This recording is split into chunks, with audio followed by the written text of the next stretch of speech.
When it comes to cyclists and motorists, they needed to let that biker know that you're in my way. it can be like a game of Frogger out there. It's a motorist that's scared. I'm scared that I'm going to hurt somebody. So let's take this 360 for a spin with drivers who say it's the cyclists who make it unsafe, the cyclists who follow the rules, a cyclist who's been hit by a car twice, a bike cop who says it's a jungle out there, Bicycle Colorado, a store owner, and others. First, some context. It makes you feel kind of alive when you do it in the morning.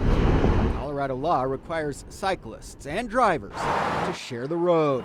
Cyclists are allowed to use any lane of traffic on Colorado roadways, including bike lanes, but they must dismount within a block of riding on a sidewalk, even though that doesn't always happen.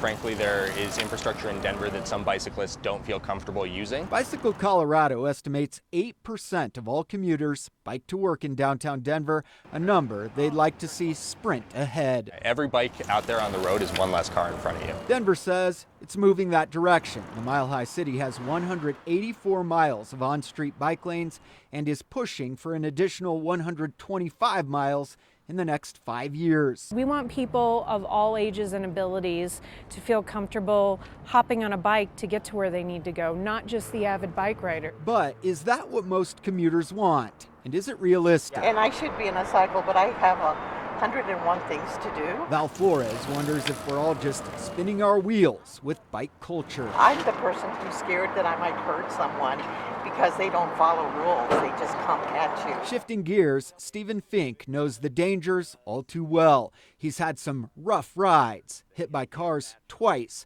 once seriously. I have a bike that's totaled. The scar on my nose is from south side of Convention Center where I got T-boned. He bikes for a living, making deliveries in downtown. Every day. And he sees both sides. It really irritates me when bikers are overly aggressive and give us a bad reputation. I hate when cyclists burn a red light. That's illegal, but in 2018, Colorado lawmakers did legalize what's known as the Idaho Stop. Bicyclists can treat stop signs as yield signs and stop lights as stop signs.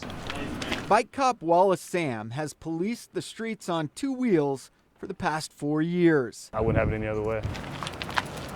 I've seen bike lanes pop out on the various thoroughfares. The infrastructure's really improved a lot. But he says it can be a jungle out there. These are DPD stats for the last 4 years. In the second column, the number of bike versus car crashes. After that, the number of serious injuries. And in 2018, 2 fatalities. I also see him still riding on the sidewalks, which is very frustrating. Ron Else owns a bookstore on South Broadway, and right out in front of his store is one of the most controversial bike lanes in the city. Whenever I go out there, I look left, I look right. I rarely see a bicycle. While usage is still low, Denver Public Works insists this bike lane is a success, and it's not looking back. We decided to go ahead and extend that bikeway. Bicycle Colorado believes it's time to grease the chains. Choosing different ways to commute is a big deal, and it's an important step. Jack says burn cars, not oil.